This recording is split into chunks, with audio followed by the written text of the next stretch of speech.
Thank you. I'd like to call the meeting to order of the City of Monona City Council, Monday, February 16th, 2026. Could you please call the roll? Alder Wood. Here. Alder Shafula. Here. Alder Bernstein. Here. Alder Rademacher. Here. Alder Holmquist. Here. Alder Kugel is excused, and Mayor Moore. Here, please rise for the Pledge of Allegiance.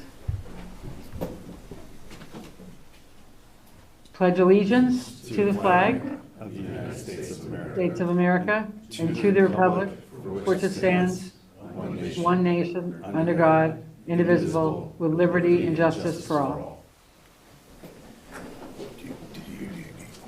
Do I have a motion to approve the minutes from February 2nd, 2026? So moved. Second. And I have a second. Any changes, corrections, or additions to the minutes? Hearing none, all those in favor say aye. Aye. Aye. Opposed? Abstentions? The minutes carry. That takes us to appearances, and I understand we have several appearances this evening. I will start with Chief Cheney and Chief Patterson.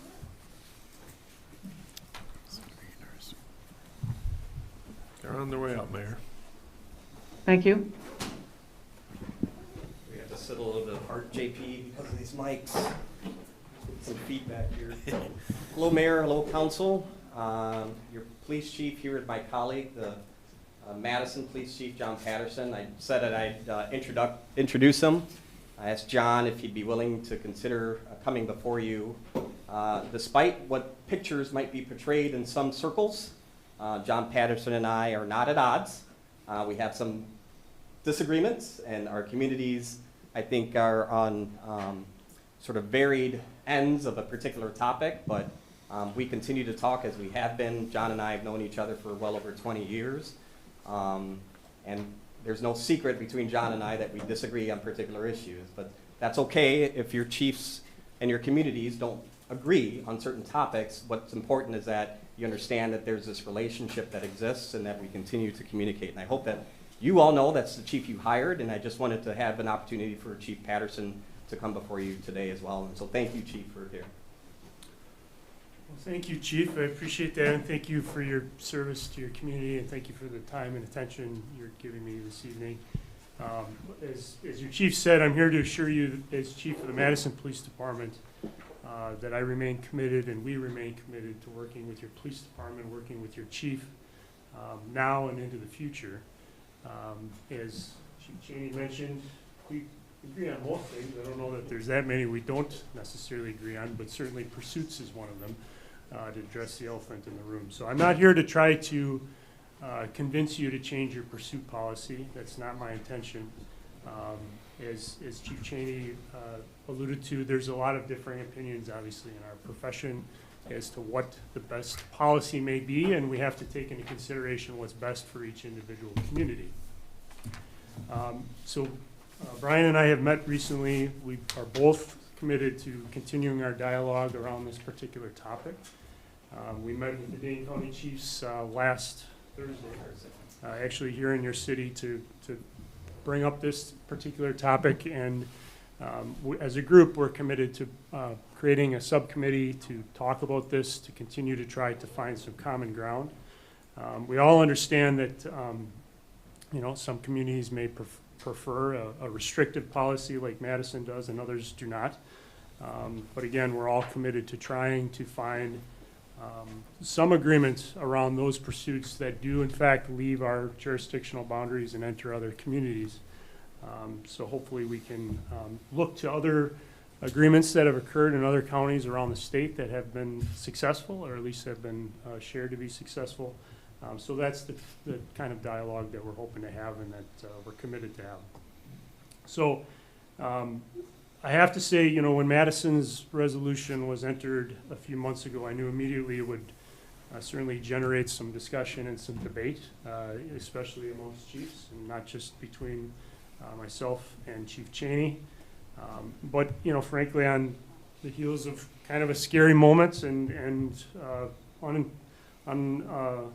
unanticipated and unfortunate outcome, I thought it was an appropriate time, frankly, to have that kind of discussion and that kind of debate, but unfortunately it shifted quickly, and I think it became clouded with discussions on all things mutual aid, and it gravitated away from spending enough time, I think, on the topic at hand. So I think it's encouraging as collective chiefs across the county that will continue to stay committed to our ongoing collaboration and stay committed to talking about this particular topic of pursuits and the dangers that they can pose at times in other communities when people choose to flee from us. So I'm not going to speak in support or opposition to the resolution that you're discussing or may discuss tonight.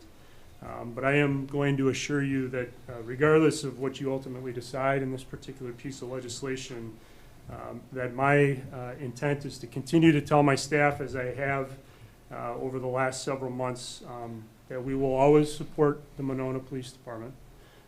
We will always come to your officer's aid when asked and when needed. And that I think you have a very professional police department, as does, I believe, the city of Madison. And we're going to continue to check in on them, on your officers, when they're making traffic stops, respond to their calls when they ask for help, and support them whenever able, and your community whenever able. You know, within the Dane County law enforcement profession that I've spent literally almost 3 decades now of my life, we have a very strong and long-lasting culture of respect around mutual aid between one another and between law enforcement agencies. I believe this just absolutely cannot change. It needs to continue, needs to be maintained. But I do think we owe it to our entire Dane County community to continue to have these difficult discussions around this particular topic of pursuits and the common ground that I hope that we can find that will hopefully then benefit us all. So once again, thank you for your time this evening. Thank you for your commitment to this particular issue. And we'll keep plugging along and hopefully come to an agreement in the future that we can share with you. Thank you, Chief. Thank you. Next up is, I have Chief Cheney and Luke.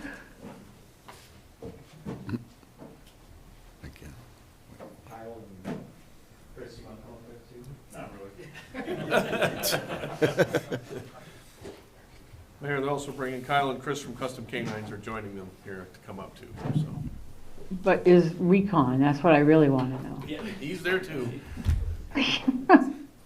This is just an introduction to Officer Wunsch, who you know, Kyle Smith with Custom Canines, and then I'm really just going to hand it off to them, and they understand we have 3 minutes.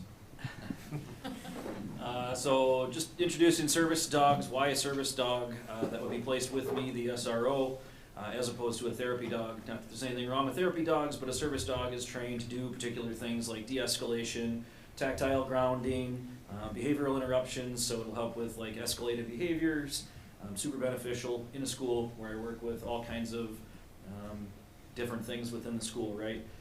They can do approach on cue and do certain things like that to help calm situations that might start to get out of hand or create escalation from a typical law enforcement officer. So it can help calm that. It's a new thing that's been around, but not to my knowledge service dogs within the schools. They're typically therapy dogs. So when I thought about this program initially, I wanted to do something that was a dog that could do a little bit more than just a therapy dog that could sit there and let you pet it, which there's nothing wrong with that, but this one I think is a little bit more purpose-driven and allows me to do more within the community, the school, and the, kind of Dane County at large, right? There's a lot that comes with that, so home placement, training, we're trying to capitalize on the rest of the school year with it now almost reaching spring break. I'd like to get the dog in the school before the end of the school year, but there's so many different moving pieces to it that there is some sense of urgency in that regard. We are working towards Recon, who is here today and is happy to visit with anybody that might want to visit with her. But there's extensive training that goes into a dog like this with rigorous training programs that meets all the qualifications or benchmarks that a typical therapy dog would have, and then some. So like over 250 hours of training that has initially already happened with Recon, and then more that would be continuing and ongoing with me as well. This is on the agenda tonight, so we'll be happy to answer questions, but Chris, did you want to share anything? Kyle, sorry, Kyle. Chris, I'm sorry, I confused those two. Kyle. No. Kyle is currently the handler, and Recon is in Stoughton High School 2 days a week? 2 days a week. Yep, 2 days a week, so getting exposed to some of that lifestyle, if you will, and those interactions with students and staff. So it's important to know that this is a dog that already comes with training and isn't just like fresh. Thank you. The show and tell shall continue here in 30 seconds or a minute longer. So thank you. Okay, thank you. Next up, I have Jennifer Kerr. Yeah. Great, thank you.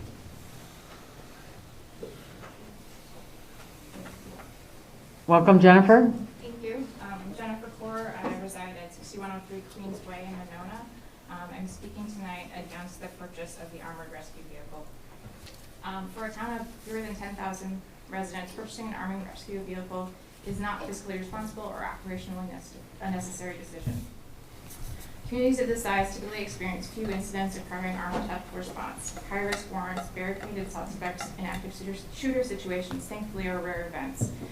In the uncommon cases where they do occur, Monona already relies on mutual aid and community-level resources. The SWAT teams operated at the county level are specifically trained and equipped for these scenarios, including access to armored vehicles. Our chief so eloquently spoke about the mutual aid response that we have with the city of Madison, who also has high-level support for Monona. Investing in rarely used equipment does not align with responsible budgeting, especially when existing interagency agreements already provide coverage. I realize this is going to be paid for with forfeiture funds, but I believe those funds could be better suited elsewhere. Because high-risk warrants are already supported by mutual aid in the county, purchasing an ARV would duplicate capabilities that are already available. County agencies deploy specialized units funded across a larger tax base, making them more efficient for residents. Rather than strengthening public safety, this purchase would create redundancy without significantly improving response times or outcomes. There's a financial burden beyond the purchase price. The cost of the armored rescue vehicle extends well beyond its acquisition.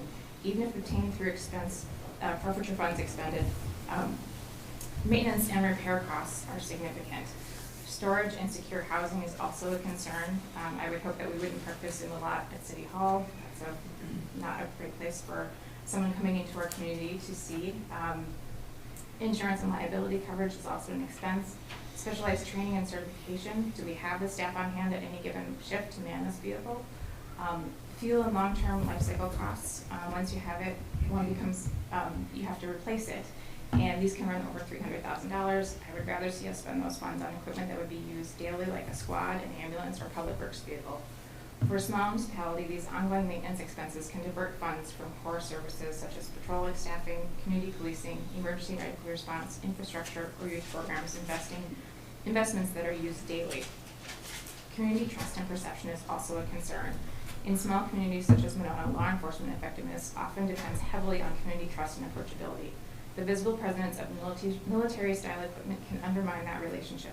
Residents may perceive the purchase as unnecessary militarization rather than safety enhancement, especially in our current political climate. One of the noted uses for these vehicles is police response to protest situations. Public safety is not only about tactical readiness, it is also about maintaining legitimacy and community confidence. Every dollar spent on an armored vehicle is a dollar not spent elsewhere. For a town of under 10,000 residents, alternative investments may produce greater safety returns, such as hiring or retaining an additional officer, expanding mental health care crisis response programs, improving training and de-escalation techniques, and upgrading communication systems. These measures address everyday needs rather than the worst-case scenarios. Given on a size and the frequency of high-risk incidents and the availability of mutual aid and community resources, purchasing an armored rescue vehicle is unnecessary and financially imprudent. A more responsible approach is to continue leveraging regional partnerships while prioritizing investments that directly and regularly benefit the community. Thank you for your time. Thank you. Thank you. Thank you. Next up is Peter McKeever.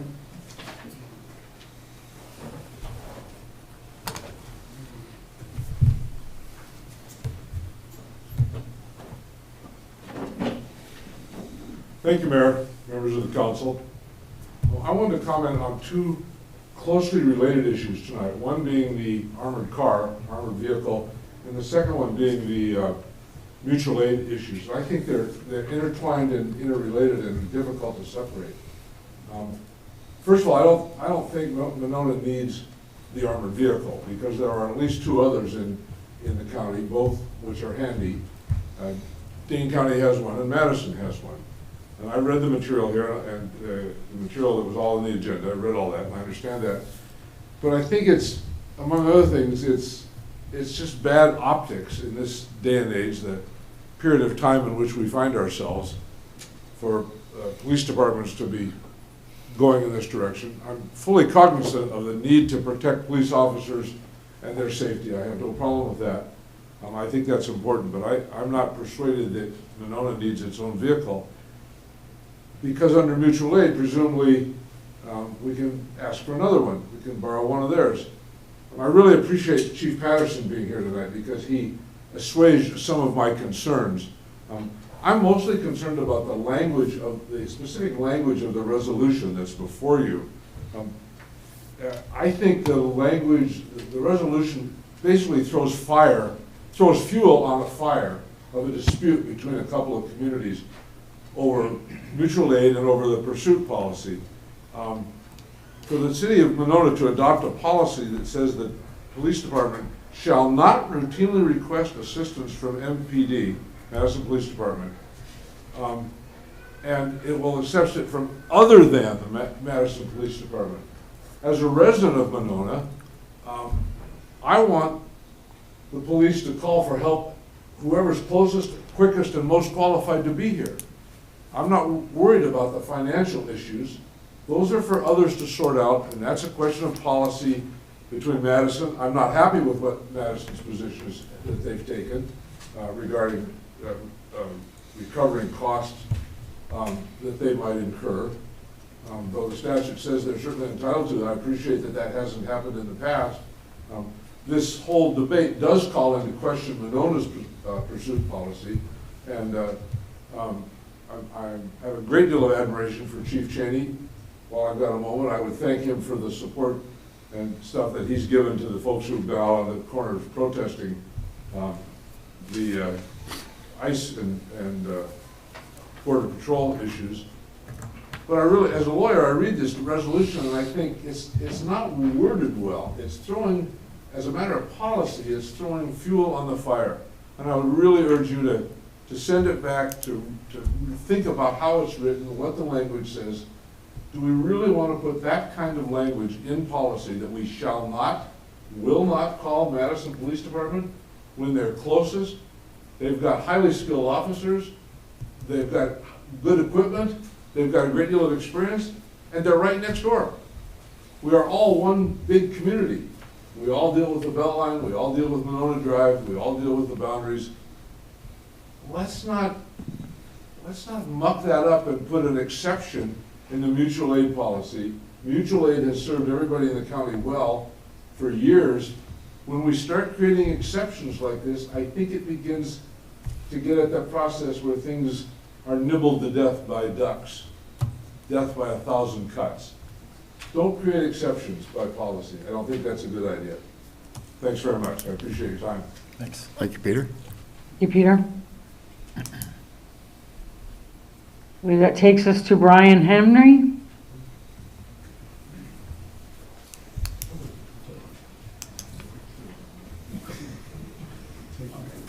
I'll wait till the agenda item. Okay, he's available for the agenda item, Mayor. He'll be. Okay. Is there anyone else that I'm missing that is here for an appearance? I'm seeing there's a few people online here as well. Is there anybody here that its intention is to speak during the appearance section? Okay. Not seeing anyone, I will close the appearance section. There is no public hearing. Do I have a motion to approve the consent agenda? So moved. Do I have a second? Second. All those in favor say aye. Aye. Consent agenda is approved. That takes us to council action items. Before we get into the items, I would like to request unanimous consent to remove G2P from the agenda this evening, that being the consideration of resolution 26-2862 regarding mutual aid requests and risk management. And I'm requesting that unanimous consent to remove it from tonight's agenda.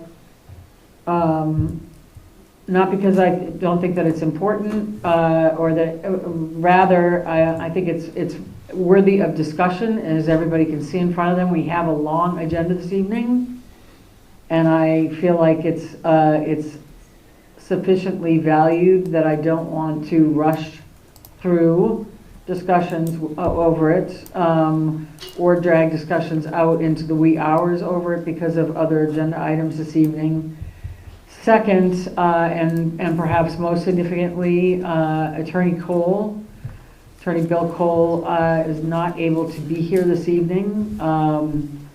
And so I would prefer that we take it up at an agenda, either the next agenda or the agenda thereafter, when we know that Attorney Cole could be here.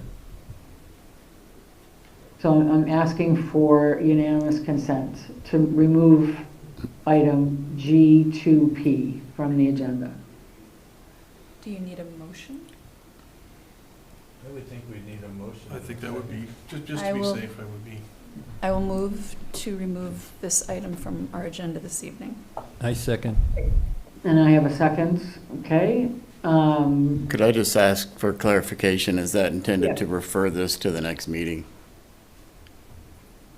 Assuming that Attorney Cole can make the next meeting, yes. Right. Okay. Yeah, You agree with Yeah. that, Alder? Oh, yes. Okay. okay. So I have a motion and a second. Any other questions or discussion? All those in favor say aye. Aye. Aye. Opposed? Okay, motion carries. Thank you. Before we also get into the council action items, as I just referenced, just a very friendly mention that, as you can see, we have a very healthy agenda in front of us this evening. So I would just very respectfully encourage folks to, I'm going to do my best to stay on track so that we're not here all evening, and a lot of the items you'll find tonight as well are either on for immediate action, or they should be relatively quick because they're things that we do every single year, agreements that we make every single year. But I appreciate people's sensitivity to the fact that we have a long agenda in front of us. With that, I will go to G1A, consideration of resolution 26-2860, approval of a general development plan, GDP, for approximately 1212 East Broadway by North Point Development Corporation, put forth by the Plan Commission. Good evening, everyone. My name is Sean O'Brien with North Point Development. We were here a couple weeks ago to talk about a 56-unit senior affordable housing project that would go at 1212 East Broadway. Some updates from the last meeting. WIDA has invited us back to apply for this project. So they did choose this site over a handful of others, including one that we were working on in Madison, which is great. We're really excited to really finish out the development over there on East Broadway.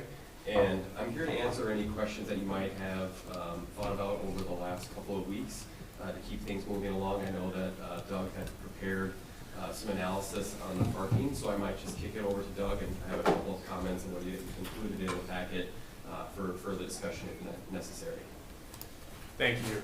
So yes, really, the materials that were added to the packet since the first read on this were really just clarifications. So this is the third phase of the development on East Broadway.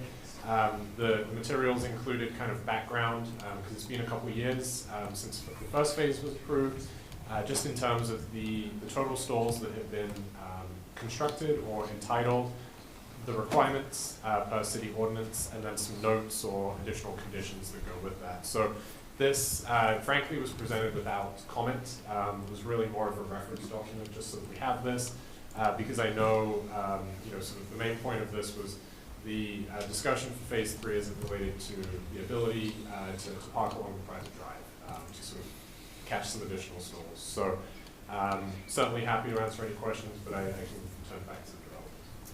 So just a couple of comments that I had, some anecdotal. Doug did a really nice job of kind of walking through the amount of parking as you think about this as a complete neighborhood versus an individual development. A couple of things that I'll point out. One, the first phase, we did meet the requirements that the city ordinance calls for. I did drive by that site right after the meeting 2 weeks ago. Anecdotally, there was about 29 empty stalls at 8 p.m. And as you'll see, Doug did not include the one stall that we have behind all the townhomes. So all the 12 townhomes have a single car garage, and then there's 20 feet at least behind each of those townhome garages that folks could park an additional vehicle. With the 29 open spaces, we did have about 4 or 5 cars that were parked along the street. So, somewhere in the plus 20 range of extra stalls that we have at that location. And then the last comment that I would have is on phase 2, it shows that we were short some stalls, and then we ended up entering into some shared parking agreements with both the commercial lot that will be developed as well as the original phase 1. And I just wanted to note that the 9 shared stalls that we have with the commercial development were able to be shared because the commercial development met city ordinance parking requirements for the size of that building. So even though you'll see like a deficiency total, those 9 stalls really should be kind of included in that number. And then kind of just going back to the comment of that I've made a couple of times. So this project would be 56 units. Most of those would be 1 bedrooms, and we have a total of 81 stalls. I think that's sufficient parking for the project that we're proposing without the need to park additionally on the private drive. So with that, I'll open it up for any questions that you might have on the project. I have a question for Doug. Okay.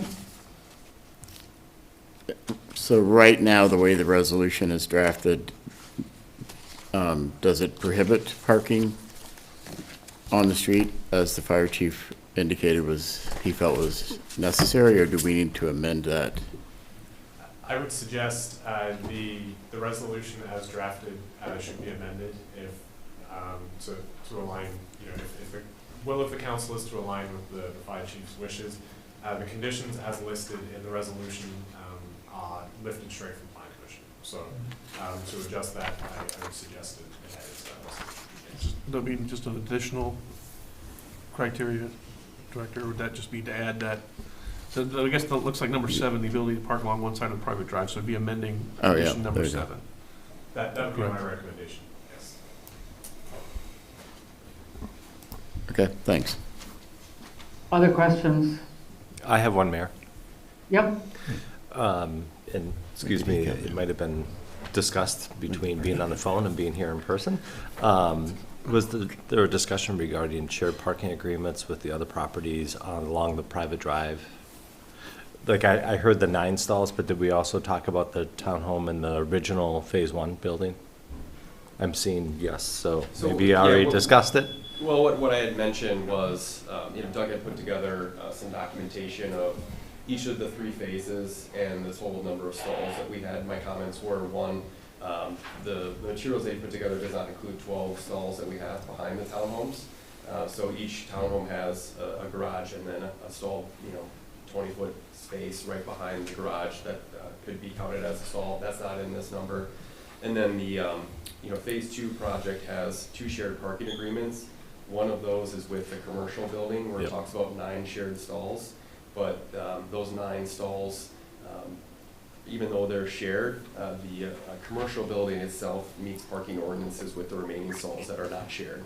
And so even though they're kind of counted as shared and then included in the deficiency overall, those 9 actually, are for the purpose of, phase 2 project. Okay. And then the last comment I made that you missed is that when I drove by the site after the last meeting, around 8 o'clock, there was about 29 empty stalls in phase 1, not including, I didn't count anything that was behind the townhomes, and there was about 4 cars parked on the street at that time. So we do have, I would say we do have a surplus of parking for phase 1 currently. And just to make sure I'm understanding correctly, when you say the additional parking stalls behind the townhomes, you're talking about in front of the garages? Correct, yes, there would be enough room for someone to park a car in the garage and then have a second vehicle parked behind the garage door that's not included in the parking counts. Yeah, for someone at the townhouse, like. Right, Yeah. right, yeah, exactly, you're right. Yeah, so if, Okay. someone. Someone parking in the garage. Yeah, it would be, Yeah. it would be bad if someone who didn't live there was starting to park someone in, but yeah, correct. But in your parking numbers, I'm only mentioning that, meaning when we approved the townhomes, and Doug, maybe I just want to be clear, like, we weren't, so how many are in one strip of townhomes? Is it 8? There's 6, 6. yeah. Of those 6, how many did we demand for parking stalls in addition to the garage? It would have been per city ordinance, so it would have been based on 75 total units. I think it's 1.5 stalls per 1 bedroom and 2 stalls for anything larger than a 1 bedroom, and then the total number of stalls that we have. Including the property. townhomes? I believe, a couple years ago now, but I believe the standards, it would have been the two stalls per unit, so per townhome was 6. So of the 12 townhomes, it would have necessitated 24 stalls effectively. And you didn't count the in the garage number either? We counted it once, but not twice. So, Okay. The count as shown in the table, we have the townhomes and the garage count is 12. So Okay. just one. Okay, perfect. Thanks. I have a question, and just on process, if we're gonna change the mention of parking on the street, wouldn't we need to pass an amendment to what's before us? To make, the planning department can't just make that change on their own. Right. Need authorization. That's great, and I think we mentioned Yeah. specifically there's condition number 7 in the existing resolution would need to be amended. And how does that happen? Was it voted by the council? You guys can do Right. that as part of Okay. your motion, yep. Any other questions for Sean or for Doug? That being the case, I'd be happy to take a motion on the resolution or amendment to the resolution. I'll move that we amend the resolution to modify number 7 to replace it with shared parking amongst properties along the private drive. Okay, Shared parking, not on the street, though. Not on the street, but Okay. shared parking amongst the property owners along the private drive. We currently don't have, I guess, is there any more definition? Because what we did for phase 2 is we entered into an easement and shared parking with the commercial building for 9 stalls as it shares the driveway. And then a second document between, I guess it would be lot 3, which is the second phase, and lot 1, which is the first phase. For 11 stalls that were in that parking lot. Are you recommending that we? That it can be between phase 1 or lot 1, lot 3, and the commercial lot amongst any one of those. For specifically for the 11 stalls that were short? Yeah. Would it be possible? Would it be acceptable? I guess is the right way to put it. So we have I think 11 stalls that we're sharing with lot 1, the Mhm. first phase. Could we have the same 11 stalls be shared With phase 3? for the phase 3? Correct. Yeah, that's fine. Okay. To me, this amendment is really looking at there's one owner for lot 1, lot 3, and what's the second senior one? Is that This is considered lot 2. two? Yeah, this one's lot 2. Yeah, so lot 3, 2, and 1, they can all share the same parking, Okay, because they're all one owner, correct. correct? And the commercial lot then gets left alone as its own, which has its separate shared parking, I understand, but my intention here was to allow the 3 parcels to share. Okay. But Doug, it looked like you had maybe a question. Well, I'm just wondering if we want to make it explicit that it's no parking is allowed on the drive. I don't know if we need to make it here because that's gonna be just signed. I mean, they aren't allowed to park, they're only temporarily allowed to park on the drive, correct? Yeah. The approval of the GDP, I don't know if it really actually has anything to do with the private drive. Well, that's why I asked the question earlier if we needed to amend it to address that issue, so. So, if I may, the approvals of the zoning permit for the private drive when that was constructed, one of the conditions there was that the road shall be signed for no parking, and that would be both sides. So, as it currently exists right now, because there is no development on the western side, where future phase 2 will be under construction, once that starts construction, those signs would go up, but amongst staff, it was deemed appropriate that could remain open for parking, kind of in its current state. So I would imagine the fact that the zoning permit exists with that condition, if this GDP is not accounting for those, then to me, that would sort of cover that off. Okay. Okay. So we have a motion, and Brian, did you get a second on your motion? Not yet. I'll second. Okay, I have a second on Brian's motion. Any other discussion on the motion? If not, all those in favor say aye. Hang on. One Yeah. comment from Brian. Alder Rademacher, yeah. Alder Holmquist, can you state your motion again, please? Hopefully I got it, what you wrote down. That item 7 can be replaced by a shared parking agreement amongst lot 1, 2, and 3, I believe it would be considered. Thank you. Thank you. Okay. All those in favor say aye. Aye. Opposed? Abstentions? Motion, the amendment carries. And then I'll move approval. And I've got a move approval. I've got. I'll do I have a second. I'll I've second. got a second. Any further discussion on the GDP? All those in favor say aye. Aye. Opposed? Abstentions? The GDP carries. Thanks, everyone. Thank you. Thank you. Congratulations, Sean. Thank you. Appreciate it. Do you have one? Unless you want to smell marker all night. It might be a better thing. Thank you, Doug. That takes us to number 1B, consideration of resolution 26-2-2859, approving a design contract amendment with MSA for the 2026 Streets Improvement Project brought forth by the Public Works Committee. Good evening, Dan. Thank you, Mayor.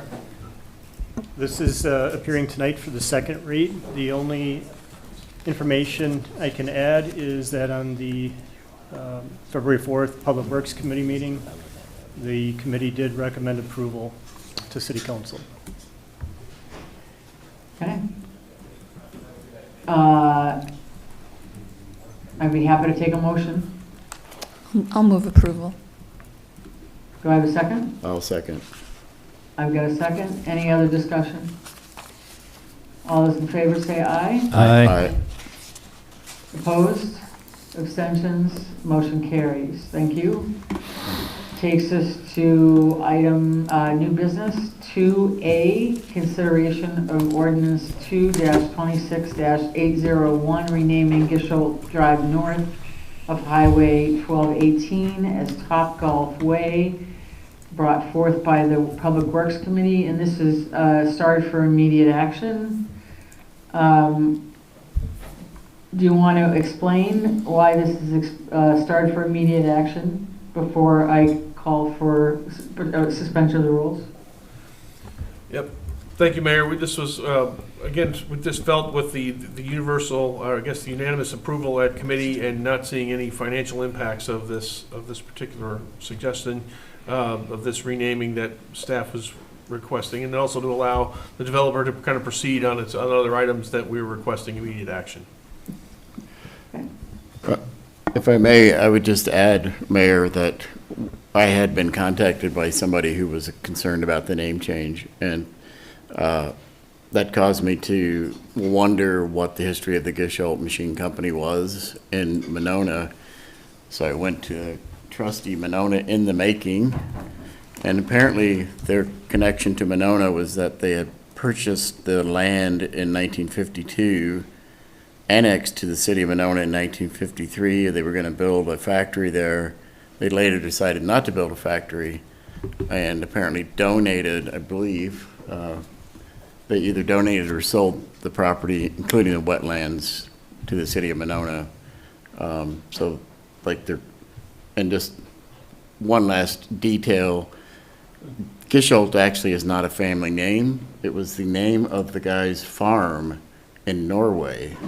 John Johnson, not kidding, who ran the company. He named the company for his farm in Norway. So the connection to Monona history is rather tenuous. Okay. Thank you for the history lesson, Doug. I appreciate Absolutely. it. Hey, good evening, Mayor and council members. This is Todd Waldo with Topgolf. I would just like to add this is extremely important to us, and certainly with the progress that we're making now on the construction site and the intent to open this summer. We are in the early stages of launching our marketing efforts with the operations team, things of that sort. So landing on a street address is extremely important as far as the timeliness of that. So hopefully we can get creative maybe with the house number with the city of Monona as well, but certainly looking for your support and approval tonight. Thank you. So I will move to suspend the rules and take this out of order. Also move. Second. You have a second, okay. I have a motion to suspend the rules and take it out of order. All those in favor say aye. Aye. Okay, we've suspended the rules and take it out of order. Now do I have a motion to approve? I'll Motion move. to approve. And I have, so I have a second? Second. And I have a second. Any further discussion? All those in favor say aye. Aye. Oh, actually, this is an ordinance change, so I'm going to ask for a roll call. Lee, if you would. Thank you, Mayor. Alder DePula, Aye. Alder Bernstein, Aye. Alder Rademacher, Aye. Alder Holmquist, Aye. Alder Wood. Aye.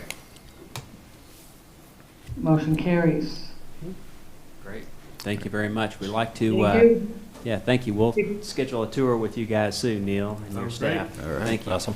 Okay. Hey, thanks for bringing the warm weather with you. Yeah. Yes, ma'am. Glad I could help out. That takes us to item number 2B, consideration of resolution 26-2-2874, approval of a certified survey map, CSM to revise western property boundary of Lot 1 of CSM 1074 to 1350 Femrite Drive, brought forth by the Plan Commission. This is also starred for immediate approval. Doug, would you be so kind as to tell us why this is starred for immediate approval? Thank you, Mayor. So this, a couple reasons for this. Firstly, the original approvals for this were unanimously granted by City Council a couple of years ago. The CSM per state statute must be recorded within 12 months. It was not recorded within that time, and so the approvals have since lapsed. There are no substantive changes to the document, and so the applicant is seeking approval for it. Additionally, since then, the ordinance has changed as well, which now also allows for this to be considered in one read. I'll move that we suspend the rules and take it out of order. Second. Great. And I have a second. All those in favor say aye. Aye. Opposed? We have suspended the rules and are taking out of order. Do I have a motion to approve? Motion to approve. Second. And I have a second. Any other discussion? I have one question. Can you Yeah. tell me a little bit about how much, why we ask for as much right-of-way as we do, 40 foot on one street, 80 foot on another? So my understanding with this is really that this is sort of adjusting to sort of be consistent with the other properties in the area as well. So specifically in terms of the right-of-way width, that does vary across the city. I would say some of the larger streets are going to have a little bit more of a terrace and things like that. It may be due to utilities and other things, sort of infrastructure that is within that. So with this, really it's sort of a correction. The 9,400 square feet that are proposed to go back to the city effectively is area that frankly would not be buildable anyway.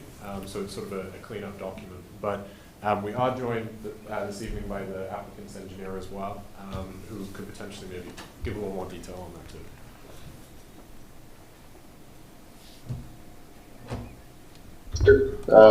Brian Hurricane with Snyder and Associates. So for this particular CSM, the property line goes to the center of Cops Avenue, and there's a transportation easement. So we're just shifting the property line to where that transportation easement would end and turning it into a dedicated right-of-way like it would be done today. Well before my career, but I think transportation easements used to be more common. Now it would definitely be a dedicated right-of-way. So that's all this is really doing. So that width that's being dedicated to public right-of-way was really determined just by what the current transportation easement already is. Is that true for both streets? No, for Femrite, that's already dedicated public right-of-way, so we're just shifting the west property line along Cobb's frontage. Okay, thanks. Yep. Any other questions on this one? That being the case, I'll be happy to take a motion. I'll move. There already is one. We have one, right? Oh, sorry. Oh. Apologize. Yeah. So all those in favor say aye. Aye. Opposed? Motion carries. Thank you, everybody. Thanks. Thank you. Takes us to C, approval of 2026 Class B fermented malt beverage and Class B liquor licenses for Salvador's Tomato Pies, 2 LLC, 5511 Monona Drive, Monona, Wisconsin, 53716, DBA Salvador's Tomato Pies, 330 Femrite Drive, and Beer Garden permit application brought forth by the License Review Committee. This is also starred for immediate action. Do we have an explanation to why it's starred for immediate action? Patrick, did you want to take that, or? I guess, yeah, I didn't request that, but, I mean, Yeah. yeah, there's no real necessary, it's not necessary. Right. But I do think it, along the line, it's relatively straightforward, so. Okay. I mean, we can discuss the item, and if people want to vote on it tonight and be done with it, we can always make that motion. Okay. So, do we want to explain, since it's brought forth by License Review Committee, you want to explain first, and then we'll go from there? Sure, I'll take a crack at it. So this is an application for a full liquor license that would allow then Salvatore's to serve alcohol at wedding events and other events, and Patrick can correct me or add to this in a minute, but it's effectively right now, there's no other way under state law to accommodate what they have been doing and what they would like to be able to continue doing, because there's a limitation of, I think, 6 events that you could do under current law. Yeah. Act 27 was enacted by the state legislature last year, going into effect on January 1st, which makes it for like event venues, wedding barns, et cetera, can't do what they used to do, which was let the folks that are having the event there purchase alcohol and then have their servers serve it, et cetera. Now it's limited to only 6 events per year if you do that, and then the venue has to seek licensing. But there's also other issues that would prevent the venue itself from seeking licenses. So this is a partnership. They sent an RFP out. This is they selected us, our company, as the potential license holder that would manage alcohol events at ALNC. And this would enable them to continue doing exactly what they were doing before, which was hosting weddings and serving alcohol at weddings. And ALNC would then only partner with you? Is that what I'm? We hold a liquor license, yes. If it's Got it. Yes. Huh. There's been other examples of this in Monona too. Right. Like with other entities holding liquor license over the senior center, et cetera. So it's not without precedent. Yeah. So right now, this is the type of license that there's a state quota on, and our quota is 19. Although need to check the population cutoff for when we might get another one. But anyway, we have 19 total, and this would be the 15th license. So we still have quite a bit of inventory of licenses, but you know, because Brian, you probably remember the days when we had none or 0. one. So, you know, there's really, it's kind of fitting what is this, square peg in a round hole, but, so. Yeah. Can I ask the obvious question of why your current license can't be extended to include this location and just have it use up 1 license rather than 2? That would be a question for Ordinance and our licensing review committee. Doug, is there a reason that can't be done? I think it's really, I would say that's a question for Bill Cole, but I don't think you can do it that way. I think you do have to have a separate license for each premise.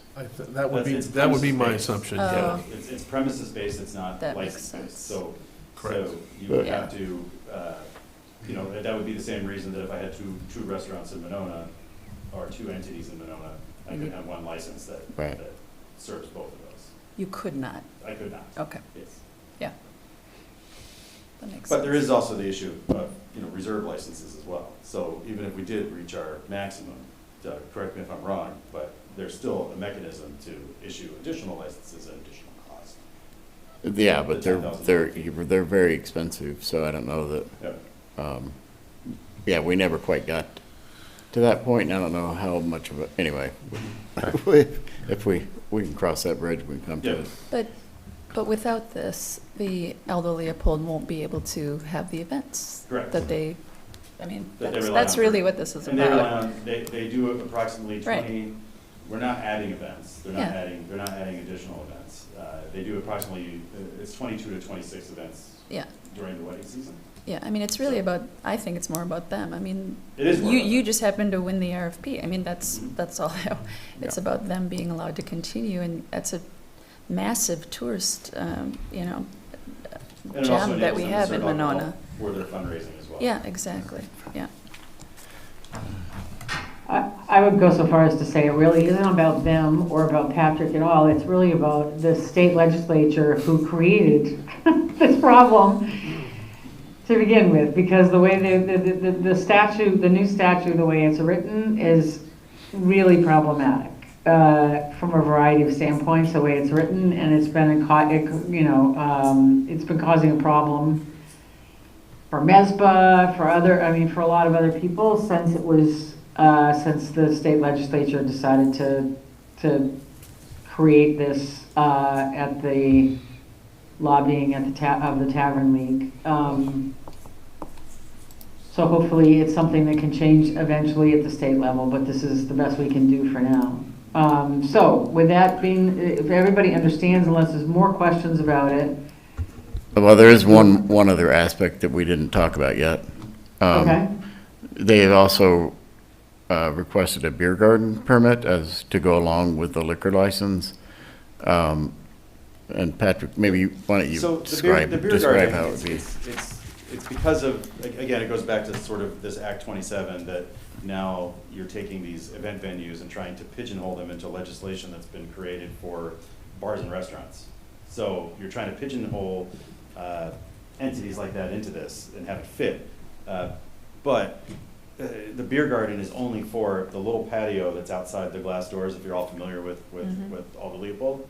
It's when someone gets served an alcoholic beverage inside and then goes outside and talks on the patio for a couple of minutes and then goes back inside. Right. So what we're really kind of looking for is potentially a variance that would allow alcohol on that patio without having to have an extra station that is serving alcohol outside, because we don't really want to do that.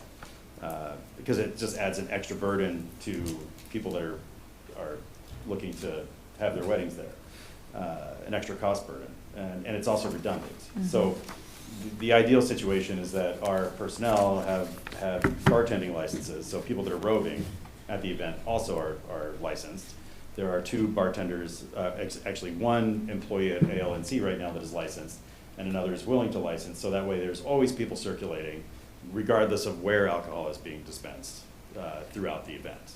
So, but again, it's like, it's that patio, we're looking for the beer garden permit, but that would technically require us to be serving outside. But we don't really want to serve outside because it's not necessary, because the bar goes in front of the big windows there, so you can see on the patio in the first place. So initially, the application was for a beer garden permit. That's what LRC reviewed. But Yep.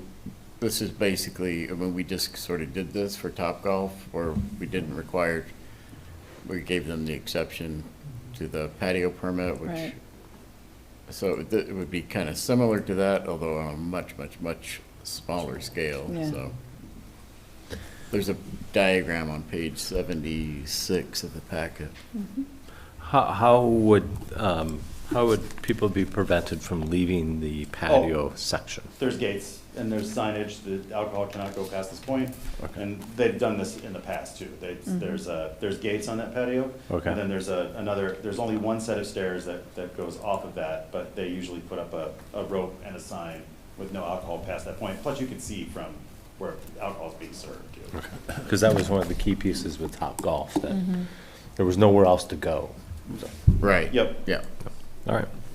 Do you know if there's security cameras that cover that? There will be area? installed before the alcohol is dispensed there. Okay. Yes. So, Okay.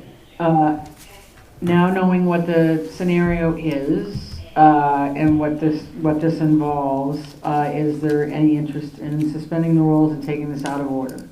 So moved. Second. And I have a second. All those in favor say aye. Aye. Opposed? Okay, we've suspended the rules, so that being the case, I'll take a motion to approve. Yeah, I'll move approval of the liquor licenses and also a variance to the beer garden permit so that a bartender is not required to be outside. I'll second. Okay. And I have a Very second. Any other discussion on the main motion? Okay, that being the case, all those in favor say aye. Aye. Opposed? Abstentions? Great, motion carries. Thank you. Make sure you record me as an abstention. Yes. Yep. Thank you. Yeah. That takes us to item D, which is consideration of resolution 26-2-2863, providing for the sale of 3.6 million general obligation promissory notes series 2026 from the finance director. This is also for immediate action, and it's starred for immediate action because this gives our finance personnel opportunity to shop for the notes that we need, correct, Mark? Correct. We do this every, Right. Right, so, Mark's phone's ringing, hold on a second, there we go. It's like a lullaby. so that being the case, I would love to suspend the rules and take this out of order. I'd like a motion. I'll move. Do I have a second? Doug was one of them, and Rick was the other. There we go. Okay, so I've got a motion and a second to suspend the rules. All those in favor say aye. Aye. Opposed? Abstentions? Okay, we've suspended the rules. Mark, do you want to explain? yes, thanks. Again, this is just for Jeff Belangi, who comes here. He'll be at the next meeting. He'll go to the bond market and come back with the bonds, with the note. The 3.6 is what we approved in the 2026 capital budget. The breakdown was general was $3,150,000, stormwater is $230,000, TIF $180,000, and add in some issuance cost, $40,000 to get to the 3.6. In between there, I've been I had some things come up with Kelly Place, where there was it was last year we borrowed all the stormwater. But looking at the final bill, we actually have stuff that's actually related to the general and sewer utility. So we actually, in the end, borrowed more than what we kind of needed. So we have about 230 left to offset this. So we don't need to borrow for the stormwater. TIF is covered by TIF number. Majority of it's TIF by number 7, where the new Monona Pines is going in. We have enough cash flow to cover that. And we just did a borrowing back in December. We borrowed for the utilities, and we did some refinancing there too. At that time, we go to S&Ps, and they rate us, and they do some other stuff, and I work with Quarles and Brady. There's what they call issuance costs. A lot of times it's covered by, when Jeff comes back with the premiums, covers a lot of that. If we have it done by the next meeting, if Jeff comes back with that, we won't have to be rated again. The rating will last. We don't have to go through all that whole process again. We'll save us this $40,000 at least in the premiums. So really, technically, all we need, and the finance committee approved, we just really need the $3,150,000 to finish our 2026 capital borrowing. That's all I have. Okay. Any questions of Mark before, and if not, I'd be happy to take a motion. I have one question. Yeah. The document says that a 2/3 vote is required, is that right? It should be just majority. Oh, okay. Yeah, because there's no vote. It's already been. That's what I thought. I'll move to approve in the amount of $3,150,000. Second. Motion and a second. Any other questions? Leah, could you please call the roll? Alder Bernstein? Aye. Alder Rademacher? Aye. Alder Holmquist? Aye. Alder Wood? Aye. Alder DePula? Aye. Motion carries. Thank you. That takes us to E, consideration of resolution 26-2-2868, authorizing beer sales by Parks and Recreation staff during the 2026 special events brought forth by the Parks and Recreation Board. Jake, are you still with us? Barely hanging on, Mayor. We'll go fast. Getting close to my bedtime. This is our annual request by state statute to allow us to sell beer in city parks. So we sell beer at beer gardens at the beach, Luter, Grand Crossing Park, and special events at area in Monona Park. So this was unanimously recommended for approval by our Parks and Recreation Board at the February meeting. Hey, this is not started for immediate approval, so this will be brought up at the next meeting. Any questions of Jake before we move to the next one? Is there any Sorry? reason not to act on it tonight? I mean, this is something we approve every year. It is. If somebody wants to suspend the rules, I'm happy to I will move to suspend the rules and take this out of order. Second. Okay, and I have a second. All those in favor say aye. Aye. Opposed? The rules are suspended. Do I have a motion? I'll move to approve. Second. Okay, all those in favor say aye. Aye. Opposed? Abstentions? Motion carries. Thank you. It takes us to F, consideration of resolution 26-2-2864, approving a facility use agreement with the Monona Community Festival brought forth by the Parks and Recreation Board. Thank you, Mayor. I am here with Monona Community Festival President Brian Henry, and so I'm going to turn it over to him first to give a brief report of last year's festival and what we can expect for this year. Brian? Thank you, everyone. Brian Henry, Board President of the Monona Community Festival. Thanks for having me. First, if I may, just take a couple minutes to thank every one of you in the City Council for your support and all your hard work.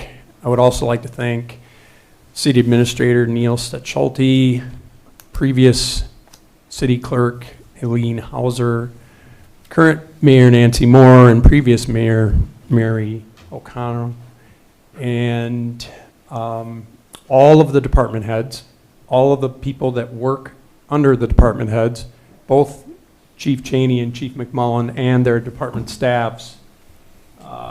So basically everyone in the city of Monona, to make a long story short, too late, for all you've done to help us bring back the Monona Community Festival. And we felt it was a big success, tremendous success for the community. And I guess what the point I'm trying to make here is that this was a collective, collaborative effort, and that's the sign of a true community. And looking forward to continuing that in 2026 with a wonderful community festival and offering much of the same that we did last year with a couple of changes, a couple of additions, and so with that being said, I'm here to answer any questions you may have, but thanks again for everyone and your support. I did email out a revised facility use agreement. At our Parks Board, we were working off an old copy, but the nuts and bolts of the agreement are the same. The fees were adjusted based on wages for especially police and fire changings. That the 4th is on a Saturday, so it's a little bit bigger of a fee increase from last year. The rest of the fees stayed flat. The use agreement still needs to be reviewed by Attorney Cole. That's why this is not started for immediate. But the Parks Board did recommend and approve the permits that we're able to under ordinance, which is exclusive use of park, an extension of park hours, an extension of amplified music in parks. So from our end, we're very excited and looking forward to it and have no issues with the agreement that we drafted last year, similar in terms of scope for this year. Right. I just have a comment. Brian, I just want to thank you for all the work that you have done to be very, very intentional about creating an event that is accessible to everyone and welcoming of everyone. That's very important, and I'm so happy that is exactly what you've done. Thank you. That was one of my pillars for taking this position, and that won't change as long as I'm president. Great. This is also not started for immediate approval, but it is something that we do every year. So if anybody wants to entertain and, take it out of order, we can certainly do that. I would move to take it out of order. I thought we were waiting. I think you certainly could have the option, Alder, if you did decide to move it forward tonight, you make it contingent on final approval by the city attorney. Oh. If you wanted to. Sure. Okay. So is your motion My including the motion is contingency? to take it, well, it's to take it out of order first. Right. I'll second that. Okay, I have a motion on the floor to suspend the rules and take that out of order. All those in favor say aye. Aye. Opposed? Abstentions, okay, we're taking, now, do I have a motion? And then I would move to approve it based upon review by the city attorney. Second. Okay, I have a motion and a second. Any other discussion? All those in favor say aye. Aye. Motion carries. Thank you. Thank you, Brian. Thank you, Brian. Thank you. And thank you, Jake. I'm not going anywhere. Yeah, I was just gonna say, don't go anywhere. Consideration of resolution 26-2865, amending the 24-26 facility use agreement with Monona Swim and Dive Club, brought forth by Parks and Recreation Board.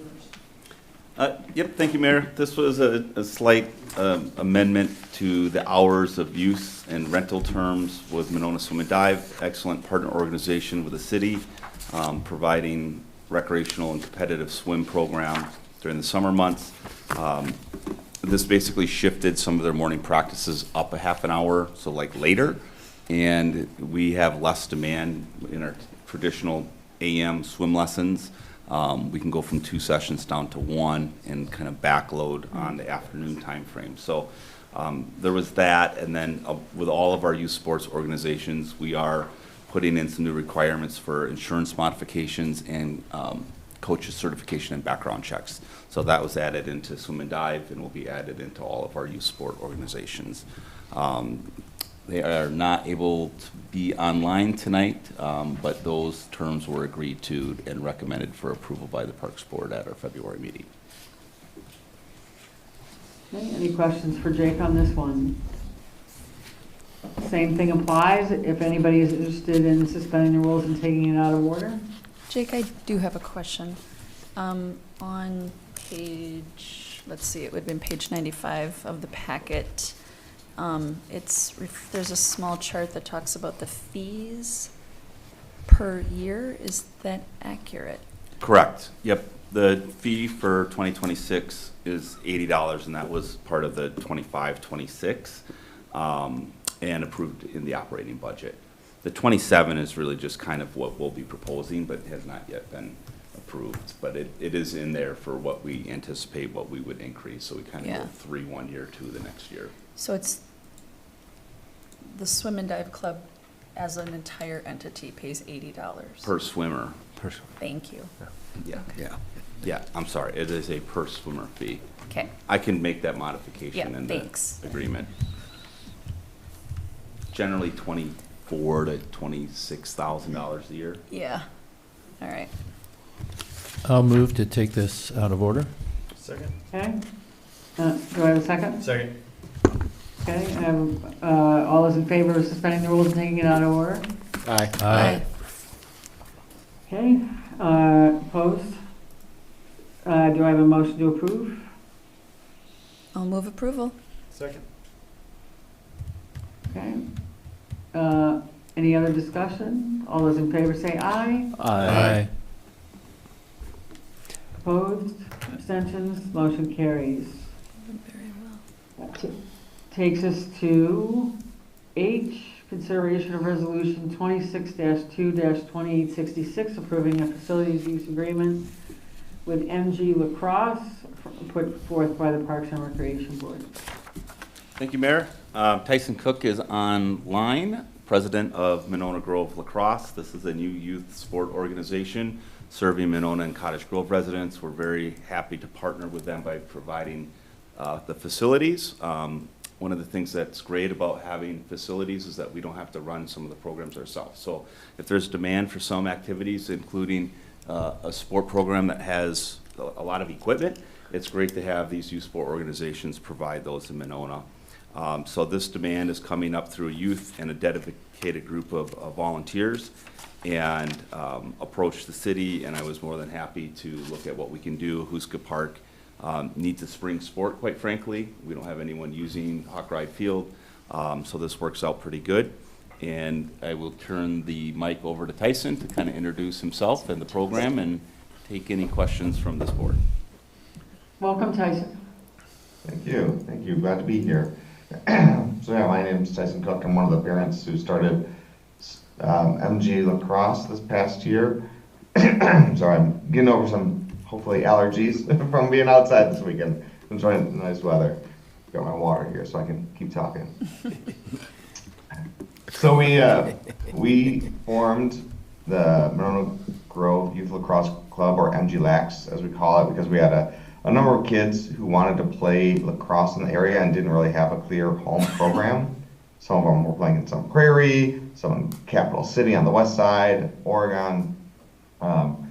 But as they wanted to continue playing and wanted to have a more clear home and continue recruiting their friends, we thought that maybe the time was right to try it right here in the Monona Grove School District. So we were a little nervous, honestly, as we got started to see if we'd actually get enough interest to make it happen. But it was one of these things we thought maybe if we built it, they would come, and we did, and they are. We've got registration closing next week. We got 43 kids signed up across the community, so feeling really good about that for the first year, especially being a fully volunteer-led, community-based program here.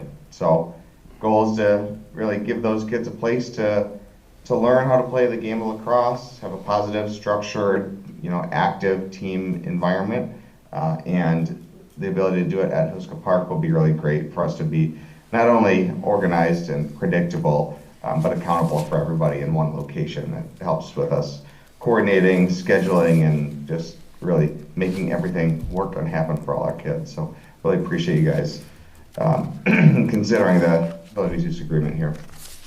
Great. Thank you, Tyson. Any questions for Tyson or for Jake on this one? If not, again, I'd be happy to entertain a motion to suspend the rules, should the group decide.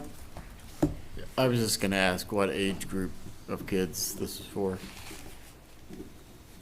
Yeah, it's for K through 8. Okay. So yeah, once they get to the high school level, they would go and play for the Hope high school team, which right now is co-opt, but maybe eventually we'll have a high school team too. Yeah, well, you got a great response, so. Okay, thanks. I'll move that we suspend the rules, take it out of order. Second.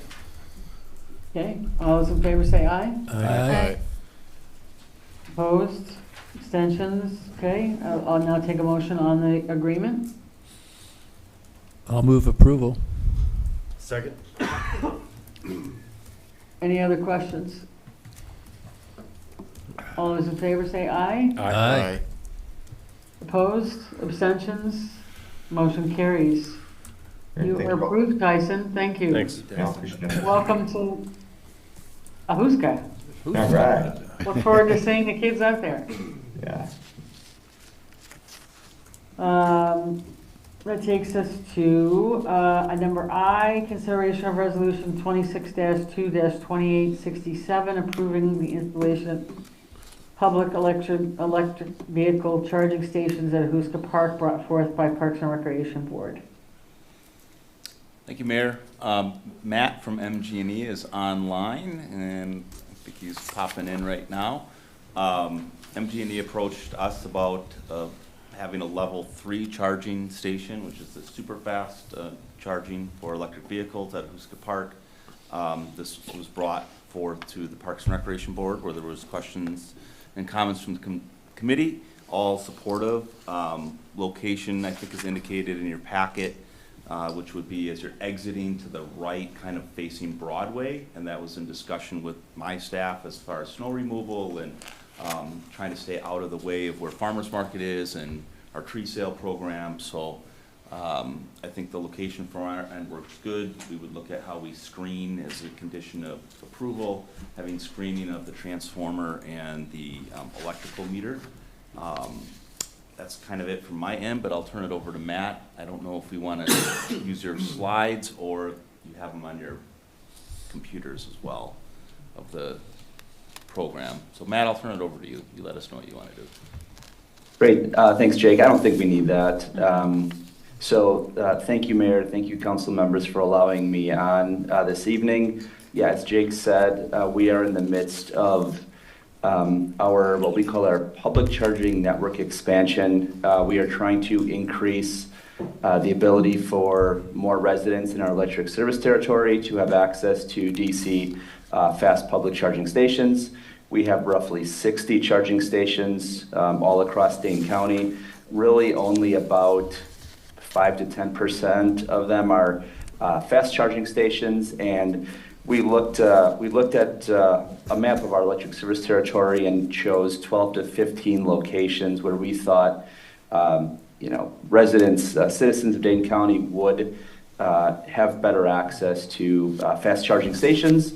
One of those corridors was Broadway, and so we thought Ahuska Park would be a great location, right? It's smack dab right in between two off-ramps on the Beltline, and Ahuska Park is, it's a great park, and there's a lot of visibility there, and working with Jake, Parks and Rec, and our service engineering team, we identified a location that we think would really work. Have high visibility, easy access for a lot of EV owners, some of whom, a lot of whom in Dane County, they are not homeowners. A lot of condo owners and people who rent multifamily apartments, it's a lot more cumbersome and difficult to get access to charging stations at the residence, and so we thought that by increasing the number of publicly available fast charging stations in certain corridors across Dane County would really help the adoption and the growth of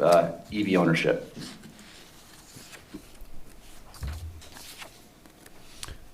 I have a question, if I may.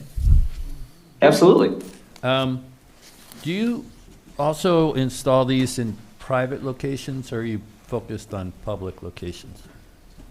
Well, both. We have reached out to certain private entities, as well as public, like City Monona. Okay. And did you consider other locations in Monona as well as this?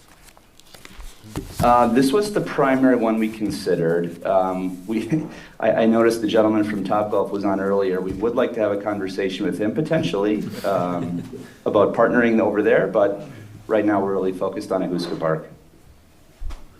Thank you. And Matt, just to your point, I can tell you too that I think one of the things that surprised some people is the development that we talked about earlier tonight, which was the North Point development, which is ultimately going to be 3 buildings, three different, more than 3 buildings, but 3 different facilities, if you will, separate facilities. The very first one that they put in charging stations in the underground parking, and that's not all that unusual, except for it is an affordable housing development by design, and they are plugged up all the time. Yeah.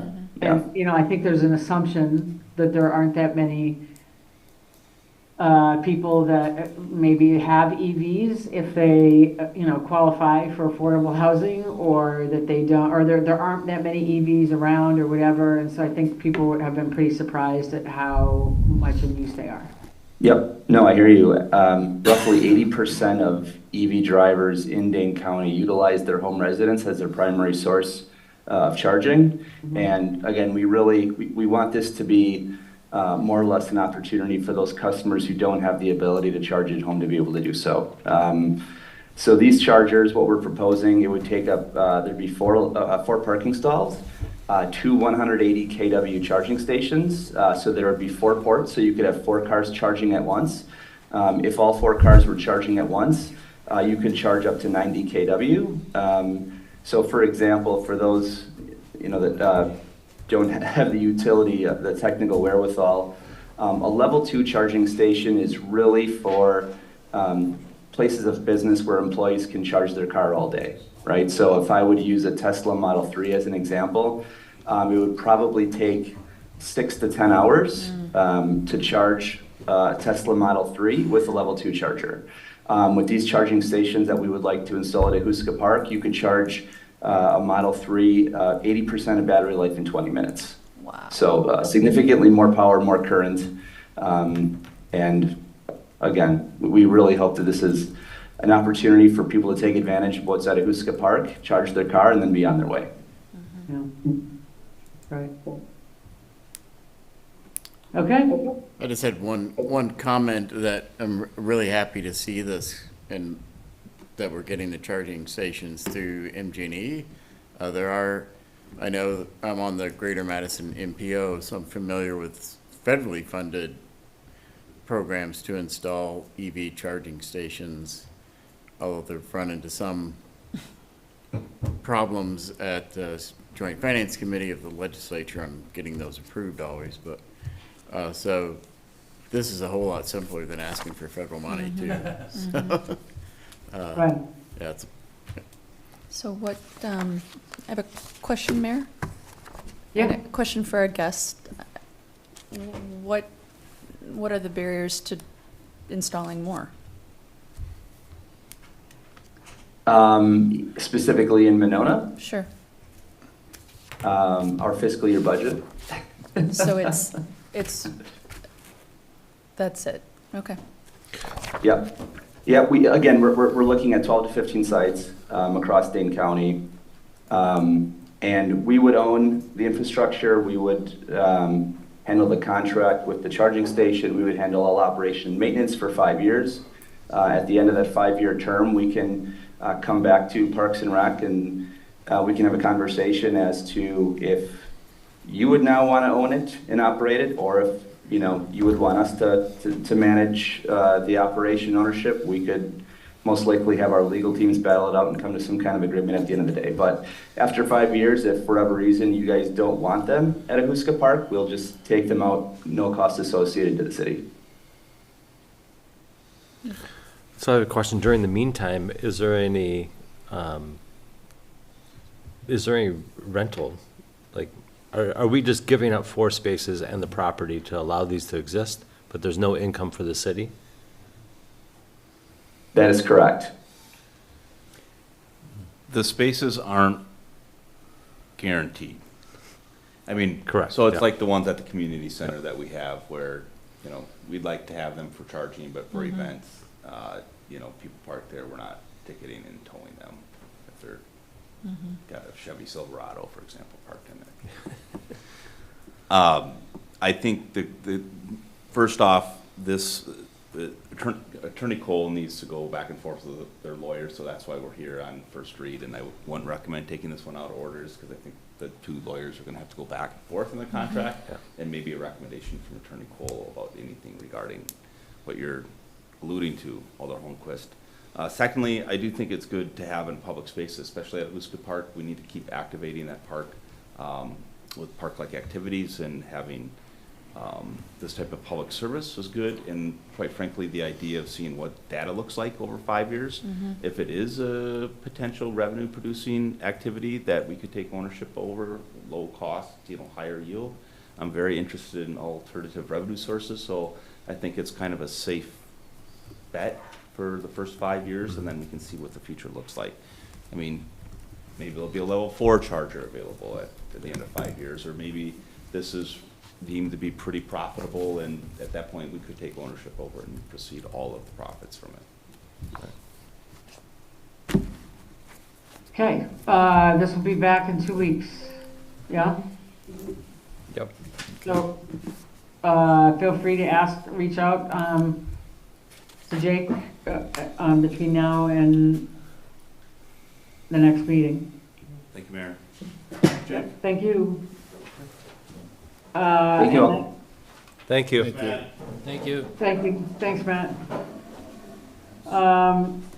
That takes us to consideration, item J, consideration resolution 26-2-2869, approving the purchase of 1 police vehicle put forth by the Public Safety Committee. It's a start for me action because it is a vehicle that we have identified that we need to purchase to take the place of a vehicle that is struggling mechanically. And so the sooner we can get on it, the better. And Mayor, if I may, Yeah. in addition to that, the quote that we received on a negotiated price is only good until the first business day in March. Right. Right. So with that, I would take a motion to suspend the rules and take this out of order. I'll move. Second. Okay, I have a motion and a second. All those in favor say aye. Aye. Opposed? Great. We've suspended the rules, so now, Brian, do you want to go ahead and explain? Yes, so this is a capital project that was previously approved, a $100,000 project that included both the acquisition and purchase of a new vehicle and all of the guts and labor that go in it. Originally, my goal was to replace an administrative car, so detective, the lieutenant's car, and that car would be an all-electric vehicle or a hybrid vehicle. That was my goal. The challenge is that I have to work with what I have. You have a significant challenge in determining the budget every year. And one of the things that was ultimately decided, I wholeheartedly, of course, respect that decision, was instead of an original request, with the mayor's budget, instead of sort of what I identified as a 2-vehicle need this year, it was a 1-vehicle need that I was authorized, which I thank you for. The city, the police department thanks you for. We still have a need for 2 vehicles, and unfortunately, my goal to replace the administrative vehicle first came as a secondary need based on some of the mechanical issues we're experiencing with a very aging car. And so Lieutenant is here to add a little bit more insight on that, so you have the particulars as to what's going on. The car we'll be replacing is a 2020 Ford Interceptor. The national standard for replacing cars is 3.5 to 5 years, or 2.5 to 5 years, one of those two, 90 to 100,000 mark. Squadron 119, which is the Explorer there, has 110,000 miles. Unfortunately, the heater doesn't work in that car anymore, so come winter time here, officers haven't been able to take it out on patrol, so it's sitting there, which then puts more miles on the other cars. So they're accumulating a lot faster than they normally would as well. What that happens to be is with these other cars sitting idle there, what we're doing is, I lost my train of thought. The service that's part of the car, you took the Middleton Ford? Yeah, so like we took the 119 down to Ron at Public Works. He looked it over. He wasn't able to diagnose the issue. He recommended us take it through the dealership. We took it over to Middleton Ford, who does a lot of our service work for us. They were able to replicate the problem, but they weren't able to diagnose what it actually was without probably replacing the whole heater element, which is probably around $4,500, knowing that we're trying to replace this car anyways, this year or next year. We just made the decision at this point to move forward with the Interceptor replacement. I located a Chevy Tahoe down in Rock County at Kaiser Janesville Chevrolet. Got a little bit of a deal since it's a 2025. Rock County purchases all Tahoes down there. They didn't take one of them from last year, so they still had that one still on the lot, which is very rare and hard to find a Chevy Tahoe. So we were able to get a purchase price of $53,500, which he's holding that vehicle for us right now without any down payment, but I just got to let him know ASAP if we're going to move forward with this. I guess the reason why we chose a Chevy Tahoe over the Ford Interceptor is just after going down to Phoenix to the grappler training, it's just another vehicle that we'd be able to install the grappler on. Sure. Personally seeing that device firsthand and receiving the training on it, I think it'll be very beneficial for the city. So it's just another opportunity for us to put it on another vehicle. Well said, Lieutenant. Okay. So we've suspended the rules. Any questions about this particular item? And how was that grappler training? It was good training. I could definitely see the department using it in a proactive, prior to any pursuit happening, if it meets our policy criteria there for that, to safely stop a vehicle from fleeing from us.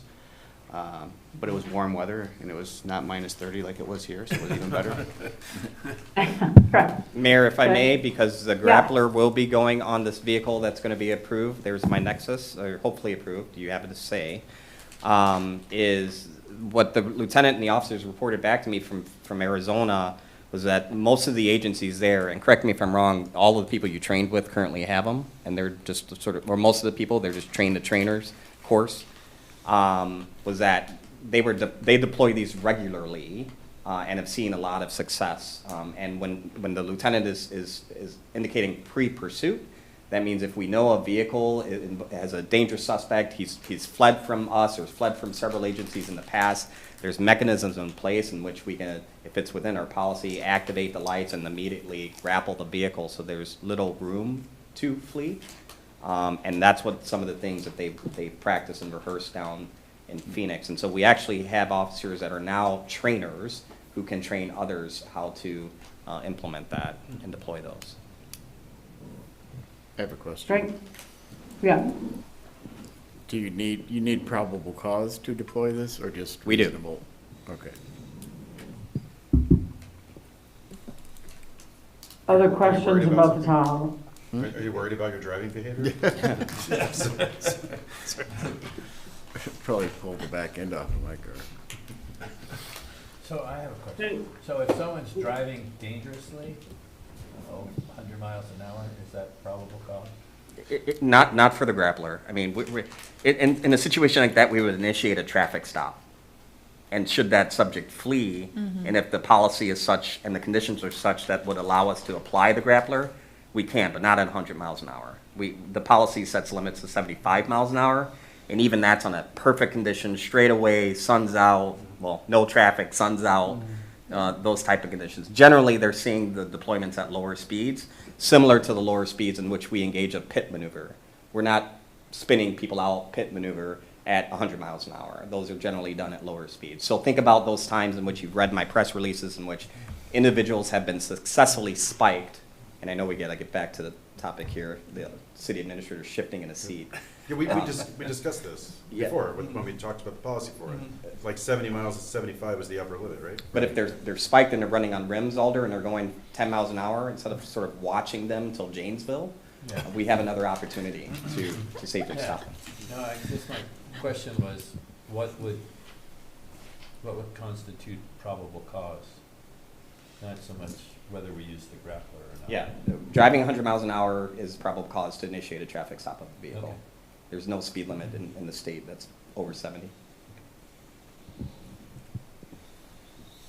So again, what the motion on their floor, or the potential motion on the floor in this particular item is around the purchase of a vehicle. So I would be happy to take a motion to, Motion to approve. do I have a second? Second. All's in, this is actually over our limits, so with that, I'm going to ask Leah if you could take a roll, please. Alder Bernstein? Aye.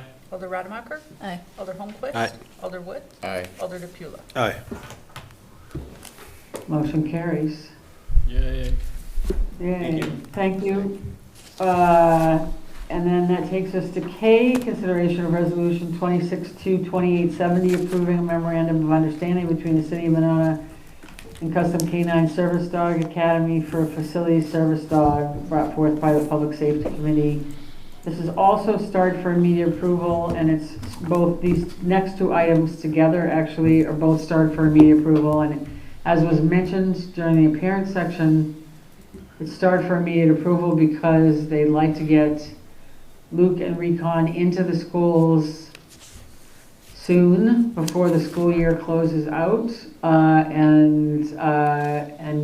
otherwise there'd be way too much time, and the program really wouldn't be able to start in earnest until the fall. So with that, I'll take a motion to suspend the rules and take this out of order. I'll move to suspend the rules and take this out of order. Second. I have a second. All those in favor say aye. Aye. Opposed? Motion carries. Okay, and now we can go ahead and Yes. discuss the memorandum of understanding. Yes, Mayor. Yeah. Thank you, Mayor. Yeah. So there's two distinct MOUs. One is between the city and Custom Canines. Custom Canines owns the dog, Recon, and will be providing that dog to serve as the facility service dog to our SRO, to Luke Wunsch. The dog will be homed with Officer Wunsch.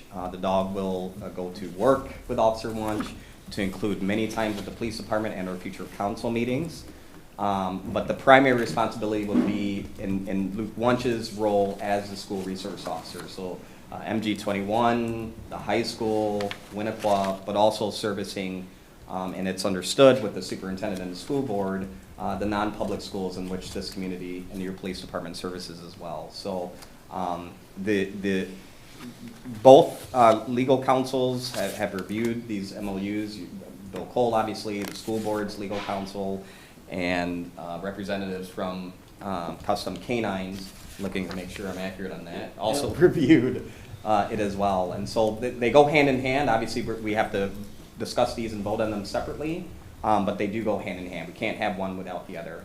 I will say that when this was brought to me by Officer Wunsch, when I first started, it was a new chief with a lot on his plate, adjusting and learning, and so I wasn't quite comfortable with entertaining this. As many of you are aware, we were also under discussion about the SRO program in general, and so it was just not good timing, and I wanted to learn a little bit more about the program and how well we could service the school district. After going on 5 years now, folks, which is wild, I can confidently say that I think the school district is impressed by the services that we're providing. I certainly am, as Luke's boss, and I think that this is an added tool that we as a community can provide our students and faculty and parents within the district.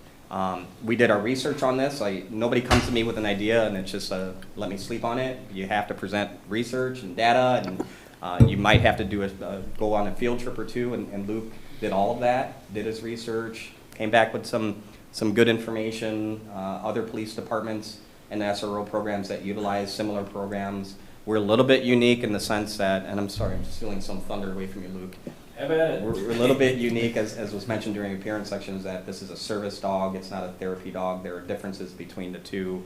That the capabilities of this dog is similar in capabilities of a dog being able to detect narcotics, of the dog being able to detect an epilepsy episode. It's amazing and phenomenal what these service dogs provide. And so that is what the school district has asked us. After we presented it to them, they have passed this and they have authorized the superintendent to say yes to this. That's already been done. And so now this is the second part, is the council's consideration for this program and both of these MOUs. Luke, did I miss anything? I would say right now there is zero cost to the city for the dog. The liability insurance is held by Custom Canines to meet the threshold for the city and the school district. Everything to include a cage to the car or to the squad car, installation of that cage, remote start for the squad, door popper, so it will be outfitted similarly to our current canine, our apprehension dog. All of that stuff has been donated and/or funds have been raised for that. Veterinary bills and services have been or will be donated. I have a partnership in place for that. Not to mention dog food for life for the dog, as well as other partners like Pet Supply Plus in Monona here has agreed to help fundraise and do public forward-facing meet and greet type style stuff. Badger Veterinary Hospital out of Cambridge, obviously Custom Canines is donating the dog, has done fundraising hours of trainings with the dog. We saw 2 of their handlers and trainers here earlier tonight. The Monona Grove School District has been a huge proponent of this and did a slight tease last week to staff saying that this might be coming. Oregon Police Department donated the cage for the squad, precision towing, coming out big with installation of the cage and all of these amenities that come with it. Mounds Pet Food Warehouse is donating the food, and then AMS out on the west side has donated other things to the dog already, and that's just the beginning of the partnerships that and exposure that brings to the city and the school district with this program. So we would be the first in our area, folks. Don't say we're not innovators around here, because we are. And we love to do things like have opportunities like this. So it's on you to make that determination, and we're here to answer any questions you might have. Did I just hear you say we're the first, what was? First SRO service dog combination, Partnership, okay. to my knowledge, yes. Got it. In the great state of Wisconsin, as There far you as I go. know. There's a Okay. lot of therapy dog partners, Yeah. but not service dogs that I'm aware of. Mm. Hmm. Okay. This, again, we'll start from, we agreed to take it out of order. Does anybody, unless we have other questions, I'd be happy to take a motion. I'll move to suspend the rules and take this out of order. We've already done We've that. already done that. Okay. On the first one. I On the will- first one. In that case, I will move approval. I'll Of second. the, of okay. So we have approval in a second, and this is on item K to start. There's two items here. Right. First, and we'll go, and the first one, we've already suspended the rules, but this is on item K, right, the resolution 26-2870. Correct. All those in favor, say aye. Aye. Opposed? Okay, motion carries. Now we'll go to L, which is consideration of resolution 26-2871, approving the memorandum of understanding with the SRO facility dog program. Again, I need a motion to suspend the rules and take it out of order. So moved. Second. Okay, all those in favor? Aye. Opposed? Okay, we've suspended the rules. Now I'll take a motion to approve the resolution. I move to approve the resolution. I'll second. Okay, all those in favor, say aye. Aye. We are approved. Don't ask for anything else, Officer Warren. What if I want to come back with recon? I don't know, the ice cream truck request was a little over the top, but, you know. No, good job. Thank you. Thanks. Thank you. That takes us to convening closed session under Wisconsin statute section 19.85 LE, deliberating and negotiating the purchasing of public properties, the investing of public funds, or conducting of other specified public business whenever competitive or bargaining reasons require closed session.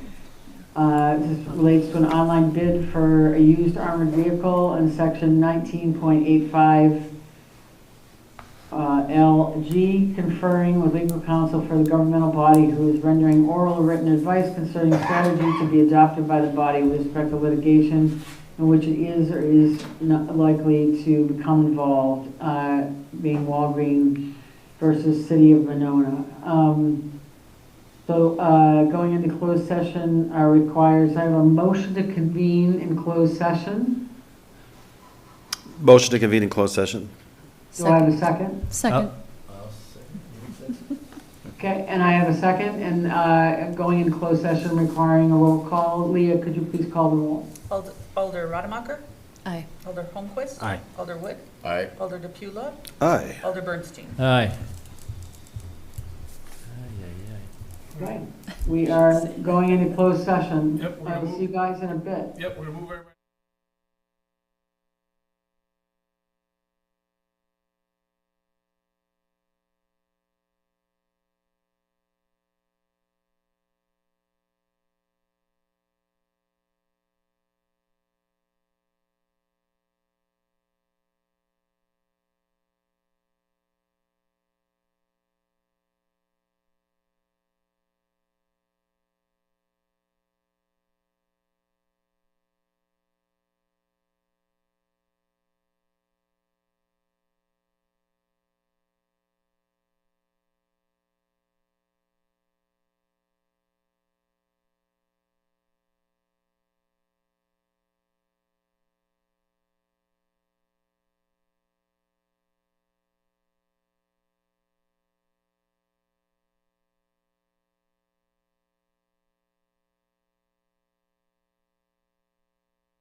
This is medication. Your alarm's been going off. 7 minutes. It's been going off for 7 minutes. She probably doesn't want me going up and touching her. Yeah, that's. Your poor dog. No doubt.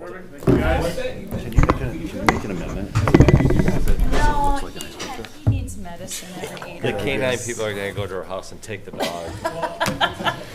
Canine Protective Services. Mayor, I think we are good to go.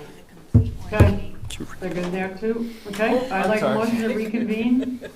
So moved. Do I have a second? Second. All those in favor say aye. Aye.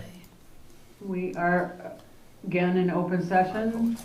Takes us to item number O, consideration of resolution 26-2-2872, authorizing the police chief to acquire a used armored rescue vehicle through an online bid process put forth by the Public Safety Committee.